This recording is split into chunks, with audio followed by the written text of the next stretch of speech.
देखो ये last part material management और इसके बाद में इन्वेंट्री मैनेजमेंट है। दो अलग अलग तुम्हारे फंक्शंस इसके अंदर आते हैं। ये रहा इन्वेंट्री कंट्रोल या तो इन्वेंट्री मैनेजमेंट, राइट। ये आपका फोर्थ टॉपिक है यहाँ पे।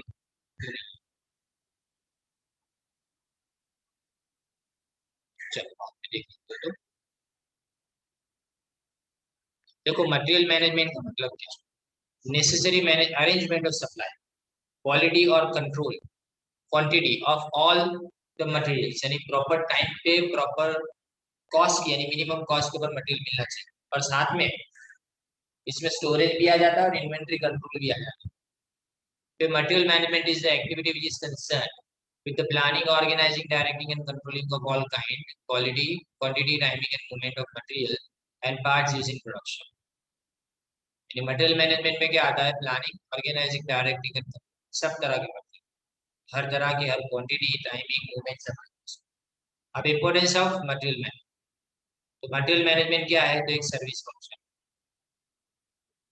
सर्विस फंक्शन, बराबर, प्रोडक्शन में नहीं आता, सर्विस में आता है। यानी इसका मतलब पर सर्विस के अंदर होने के बाद भी वो मैन्युफैक्चरिंग में, मार्केटिंग में और दूसरे फंक्शंस में इंपॉर्टेंट है।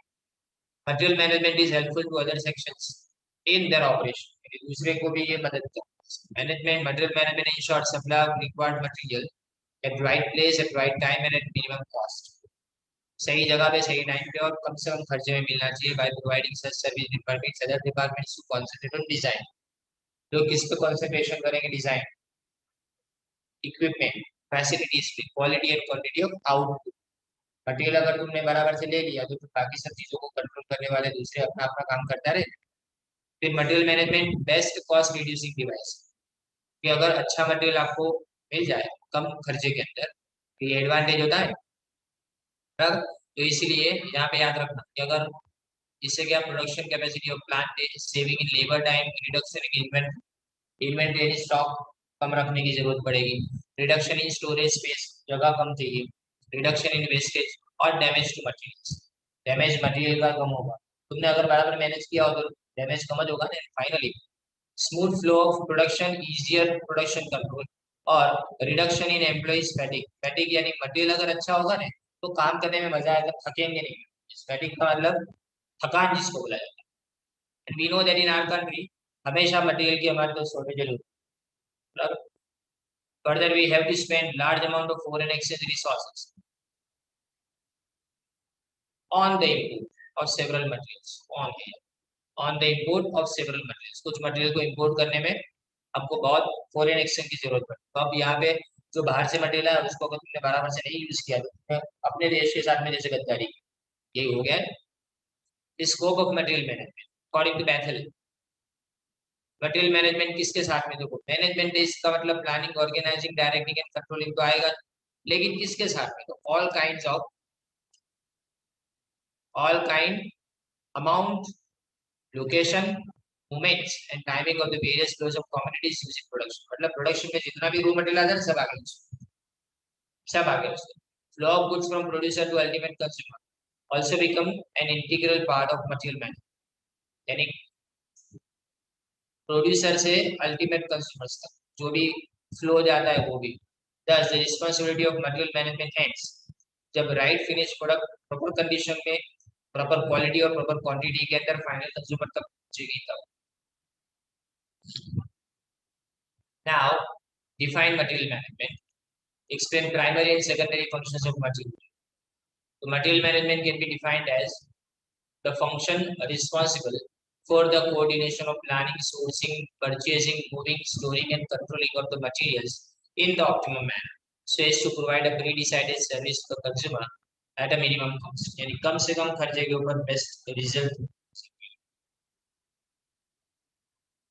राइट। और इसमें कस्टमर तक पहुंचाना वो अपनी जो प्रोडक्ट या सर्विस है वो भी जरूरी है। अब फंक्शंस, तो फंक्शंस को हमने दो अलग अलग हिस्सों में डिवाइड किए। एक तो प्राइमरी फंक्शन यानी बेसिक फंक्शन, तो मटेरियल रिक्वायरमेंट प्लानिंग, मैं आपको सीधा डायरेक्टली समझा देता हूँ इसके अंदर। तो एमआरपी का मतलब क्या? एमआरपी का मतलब होता है कि मटेरियल कितना रिक्वायर्ड है उसका प्लानिंग करना, यानी कब कितना। याद रखो कि हमारे जितना भी इन्वेस्टमेंट करते हैं उसमें से 60% हमारे पैसे कहाँ पे इन्वेस्ट करते हैं, मटेरियल के अंदर। सो जो प्रॉफिट है वो किस पे डिपेंड करेगा, हमारे मटेरियल के ऊपर, इन्वेंट्री के अंदर। अब एमआरटी में क्या, एमआरपी के अंदर क्या क्या इंक्लूड होता है, तो estimation of individual requirement of parts, कितने पार्ट्स की रिक्वायरमेंट है, मटेरियल बजट बनाना, और forecasting the levels of inventory,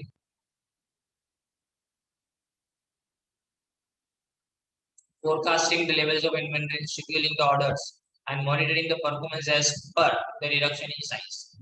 कई बार क्या परफॉर्मेंस है नहीं, साइज को रिड्यूस करो तो परफॉर्मेंस को भी अपने देखना पड़ता है। अभी कई बार ऐसा होता है ना कि डिमांड ना हो तो अपने प्रोडक्शन कम कर दे। अभी ऐसा ही है, फैक्ट्री चालू रखी है, दुकानें बंद है, तो बेचेगा कौन?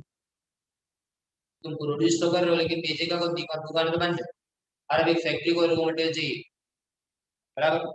जैसे कि समझो कि तुमने फर्नीचर की फैक्ट्री लगाई, फर्नीचर को खीली चाहिए तो खीली कहाँ से आएगी, दुकान तो बंद है।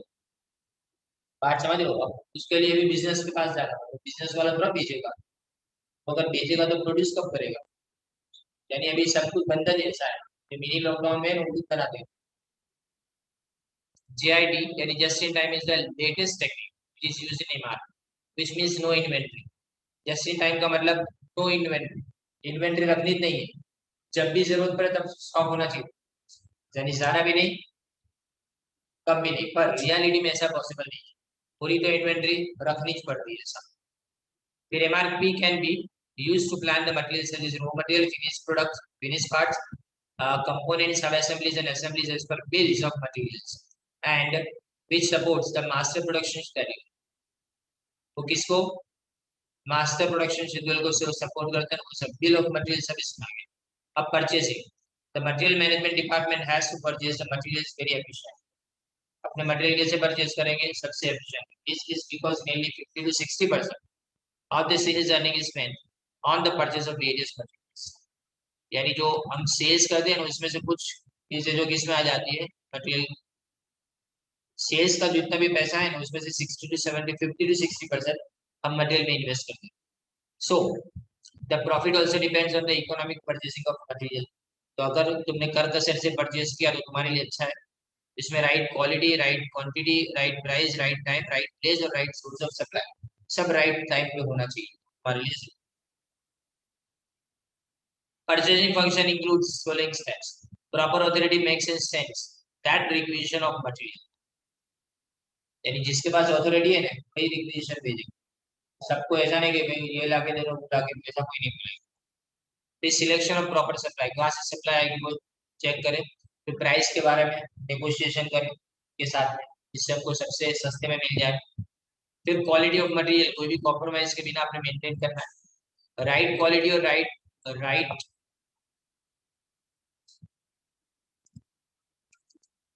क्वांटिटी, वो भी चीपेस्ट कॉस्ट पे मिलना चाहिए। और साथ में setting proper purchase policy and procedure, खरीदने की बराबर प्रोसीजर पॉलिसी बराबर रखनी है। फिर आता है देखो inventory planning and control, the modern concept of inventory planning, इसमें जीरो इन्वेंटरीज की बात आती है। It means the materials should be purchase and proved in the stores. जब पता चले ना कि आगे का मटेरियल बिक गया तभी नया मटेरियल लाओ, तब तक नया मटेरियल आपको जरूरत नहीं है। अब तीन टाइप की आपके पास इन्वेंटरी है, तो raw material, purchase goods, finish parts and components, तीन अलग अलग तरह की मटेरियल्स हमारे पास। फिनिश पार्ट्स एंड कंपोनेंट्स साथ में। फिर देखो inventory planning and control is related with store management function, वो किसके साथ कनेक्टेड है, याद रखो एमसीक्यू में आ सकता है, स्टोर मैनेजमेंट फंक्शन है।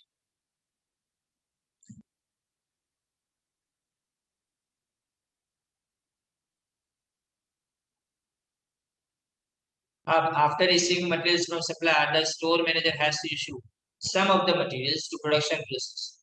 सप्लायर के पास से जब आ गया तो उसके बाद में प्रोडक्शन के लिए देना पड़ता है, और कुछ जो है अपने पास रखना भी पड़ेगा इन्वेंटरी यानी स्टॉक के लिए, कि कभी जरूरत पड़ी फ्यूचर में और एकदम से मटेरियल ना मिले तो अपने काम लगे। Inventory control includes the functions such as setting various inventory levels, यानी सबसे बड़ा फंक्शन क्या है कि कौन सा इन्वेंटरी लेवल अपने फिक्स करेंगे। नेक्स्ट ईयर आप सीखोगे इसके अंदर, ये एबीसी और XYZ अलग अलग मेथड है। इसमें इकोनॉमिक ऑर्डरिंग क्वांटिटी है, EOQ जिसको बोला जाता है शॉर्ट फॉर्म के अंदर EOQ। इसके बाद में setting safety stock levels, lead time analysis and reporting, ये सब तुमको नेक्स्ट में आएगा। फिर ascertaining and maintaining the flow and supply of materials, material management department इसको डिटरमाइन यानी इसके अंदर अपने नक्की करना पड़ेगा कि एग्जैक्ट रिक्वायरमेंट कितनी है, मटेरियल की चौकस रिक्वायरमेंट हमारे सामने क्या हुआ देखना पड़ेगा। अलग अलग प्रोडक्शन सेंटर्स यानी जगह और डिपार्टमेंट में material management must maintain the flow, flow material का होना चाहिए विदाउट स्टॉपेज यानी रुके बिना मटेरियल आगे बढ़ते रहना चाहिए। और इसके लिए हम क्या करते हैं, मटेरियल मेंटेनिंग डिवाइस रखते हैं। मटेरियल मेंटेनिंग डिवाइस का मतलब क्या, मटेरियल को कैसे हैंडल करेंगे उसका डिवाइस, यानी मतलब वो खराब नहीं होना चाहिए। फिर देखो quality control of material, examine the quality of material, the margin management performance of the activities such as inspection, quality control, simplification, specification, and standardization. The quality assurance is provided by inspection and checking. inspection करो check करो तो पता चलता है कि नहीं बराबर अपना मटेरियल जा रहा है कि नहीं जा रहा है, तो इसको कंपेयर किया जाता है मटेरियल की प्रॉपर्टीज के साथ में, कितना मटेरियल चाहिए कैसा चाहिए उसके साथ। फिर departmental efficiency, measure the departmental efficiency, it is necessary to adopt MIS. MIS का मतलब क्या, मैनेजमेंट इंफॉर्मेशन सिस्टम। एमआईएस ये भी आपको थर्ड ईयर में आएगा। और feedback control at every stage of working, यानी हर जगह पे तुमको क्या करना है, दो चीजें, एमआईएस और फीडबैक कंट्रोल करते रहना है। फीडबैक कंट्रोल यानी जिसको मटेरियल दिया उसके पास से रिजल्ट आएगा कि मटेरियल अच्छा था बुरा था, तो इससे हमको मैनेजमेंट की एफिशिएंसी और एम्प्लॉइज की एफिशिएंसी इंप्रूव करने में मदद मिलेगी। अभी तुम्हारे प्राइमरी फंक्शन हुए, उसके बाद हमने देखे सेकेंडरी फंक्शंस।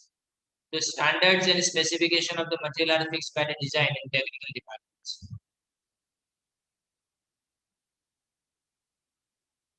डिजाइन और टेक्निकल डिपार्टमेंट से फिक्स किया जाता है and but they are followed by the production department, लेकिन फॉलो कौन करेगा, ये प्रोडक्शन डिपार्टमेंट।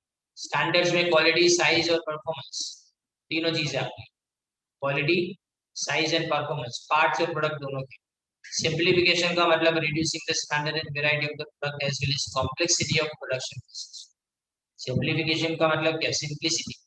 सिंप्लीफिकेशन मतलब इतना है कि कॉम्प्लिकेशन दूर करो, साधारण चीज एकदम सिंपल लोग समझ पाए ना वैसा आपने उसके अंदर बनाया।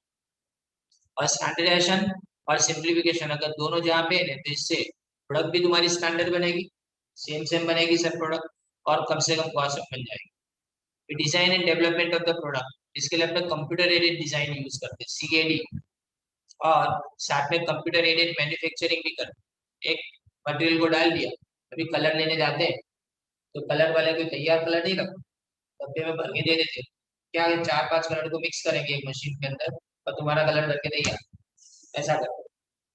खाली मटेरियल तुमने कलर जो बोला ना वो कलर का नंबर डालेंगे ऑटोमेटिकली कलर हो जाएगा। एशियन पेंट्स है ना, ऐसा कलर का मिक्सर सब दुकान वालों को प्रोवाइड करती है। When such techniques are used, the material management department has to purchase and look at the variety of purchases which are suitable for such techniques. यहाँ पे अगर ऐसी टेक्निक्स हो ना तो परचेज और ब्रोकर यानी खरीदने और लाने दोनों के बीच में अपने क्या सुटेबल टेक्निक को यूज करें। Then make and buy decision, बनाना है कि खरीद लेना है। जैसे टायर, स्कूटर के अंदर टायर कंपनी बनाती नहीं है, स्कूटर बनाने वाली कंपनी वो खुद नहीं बनाएगी टायर, दूसरी कंपनी के पास से खरीद लेगी। क्यों, तो उसको ध्यान किस पे देना है, इंजन पे ध्यान देना। कलर भी खुद नहीं बनाती, कलर भी दूसरी कंपनी से खरीदेगी, वायर भी खुद नहीं बनाती। तो ये डिसीजन कौन लेता है, ये इसी से पता चलता है कि क्या मैं खरीदूं किसी चीज को डायरेक्टली तैयार या फिर उसको बनाऊं। तो बनाने में आसानी बहुत लगे, चलो अपना खुद का हो तो कॉस्ट कम, लेकिन कई बार क्या आपने कॉस्ट कम करने जाते हो उसमें खर्चा ज्यादा होगा, तो पूरा नया यूनिट डालना पड़े, नए मशीन चलाने पड़े, तो सब में खर्चा ज्यादा हो जाता है। फिर coding and classification of material, coding देना यानी मतलब मटेरियल कौन सा अच्छा बुरा जरूरी बहुत जरूरी और चल जाए वैसा, तो एबीसी एनालिसिस ऐसा ही। एक वीडी एनालिसिस होता है, वीईडी वाइटल, एसेंशियल एंड डिजायरेबल। वीईडी का मतलब वाइटल यानी उसके बिना चले ना। अब स्कूटर बना रहे हो तुम असेंबल कर दो, इंजन बिना कैसे बनाओगे, चलो टायर नहीं आता तो चल भी जाएंगे लास्ट में फिट कर लेंगे, पर वायर के बिना स्कूटर फिट कैसे करोगे। तो एसेंशियल में आता है। डिजायरेबल में क्या, टायर टाइम पे आ जाए, नहीं भी होता तो टायर बिना भी रख देंगे, लास्ट में चढ़ा देंगे, क्या फर्क पड़ता है। अब देखो ये परचेज प्रोसीजर है। परचेज का प्रोसीजर पूरा यहाँ पे आपको दिया गया है, ये पूरा करते हैं अपने। देखो पहला, ये स्टेप याद रखने खाली, राइट क्वालिटी या right quantity, right time, right price, और प्रॉपर सप्लायर के पास से हमको मटेरियल मिलना चाहिए।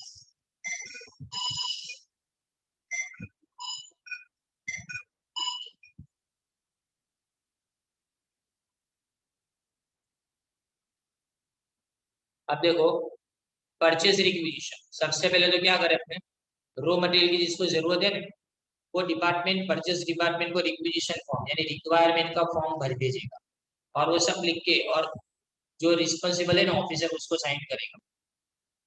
सबको ये रिक्वेजिशन नहीं भेज सकते, एक ऑफिसर को बताना पड़ेगा, वो ऑफिसर आगे भेजेगा और आगे वाला आगे भेजेगा, इस तरह से जाना है। तो सच क्वांटिटी, क्वालिटी, डिस्क्रिप्शन सब बता देना उसके। फिर ऑब्टेनिंग कोटेशन, अब मेरे पास रिक्वेजिशन आ गया, मैं परचेज ऑफिसर हूँ, मेरे पास अगर रिक्वेजिशन नोट आ जाते हैं तो मैं क्या करूँगा उसके बाद में, मैं लोगों के पास से, जो सप्लायर उनके पास से कोटेशन मांगूंगा। न्यूज़पेपर में एडवर्टाइज दे सकते हैं, टेंडर नोटिस दे सकते हैं, ऐसा कुछ भी कर सकते हैं। और या तो सीधा लेटर रख देते सप्लायर को, और वो सप्लायर हमको क्या कोई भेजेगा, उसके सामने कोटेशन भेजेगा ऐसा। फिर अब कोटेशन में देख के मैनेजर सिलेक्ट करेगा कुछ सप्लायर्स और उसमें से प्लेस करेगा। जैसे यहाँ पे देखो क्या होना चाहिए, ऑर्डर जो है ना उसमें प्रिंटेड फॉर्म में होना चाहिए, और इसमें इंफॉर्मेशन में पहले तो सीरियल नंबर और date of order, name and address of seller, seller का नाम एड्रेस होना चाहिए, particulars of good material, goods and material कैसे चाहिए उसके बारे में उसके अंदर पूरी तरह से इंफॉर्मेशन होनी चाहिए। एंड साथ में price in terms of discount, discount मिलेगा कितना मिलेगा, और manner and mode of and date of delivery, कब डिलीवरी चाहिए, पैसे कैसे देने हैं, कैसे डिलीवरी देंगे, and special instruction relative to billing, packing and labelling, label लगाना हो तो कैसे लेबल लगाएंगे, पैकिंग करना हो तो कैसे पैकिंग करेंगे, ये सब। और ये भी है प्रॉपर पर्सन, रिस्पॉन्सिबल पर्सन उसको साइन करेगा। याद रखना इसकी कितनी कॉपी बनाएंगे एमसीक्यू में, 4 कॉपी इसकी बनाएंगे, 1 कॉपी सेलर को, दूसरी प्रोडक्शन है तो सेल्स डिपार्टमेंट, तीसरी अकाउंट्स डिपार्टमेंट, और चौथी कॉपी है ना वो परचेस डिपार्टमेंट अपने पास खुद रखता है। फिर आ जाने को follow up of order, after placing an order purchase manager has to follow up the order, order को अपने फॉलो अप करेंगे। This means he has to ensure that जो ऑर्डर अपने प्लेस करेंगे वो सप्लायर प्रॉपर टाइम पे execute करता है कि नहीं, उसको बराबर आगे बढ़ाता है कि नहीं। तो they sometimes it may become necessary to send him reminder also, कई बार तो क्या हम उसको रिमाइंडर भी भेजेंगे याद कराने के लिए कि भाई टाइम पे भेज। फिर receiving end comparison of material, फिर एक बार एक मटेरियल आ गया तो उसको सैंपल के साथ में कंपेयर करेंगे, अगर सैंपल हो तो कंपेयर करेंगे, सैंपल ना हो तो फिर अपनी रिक्वायरमेंट के मुताबिक है कि नहीं, क्वालिटी क्वांटिटी सबको चेक करेंगे, राइट। फिर एंट्रीज इन बुक्स ऑफ,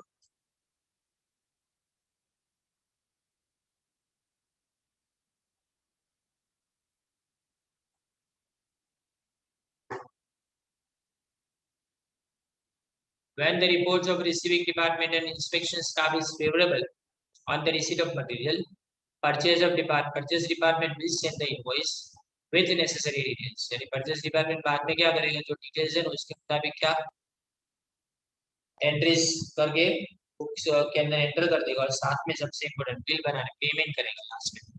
ये याद रखो सातों सात स्टेप्स है, सातों सात स्टेप सीक्वेंस में जाने दिए, आगे पीछे नहीं। मैं आपको नट स्टेप में बता रहा हूँ, अगर पेमेंट अगर क्रेडिट में किया गया हो तो फिर उसके लिए अपने क्या लिखेंगे, चेक कब देना है वो सब भी अपने में एंटर करके रखेंगे, जिससे क्या पेमेंट के टाइम में कोई तकलीफ ना हो। ओके, तो याद है आज अपने कंप्लीट करते हैं।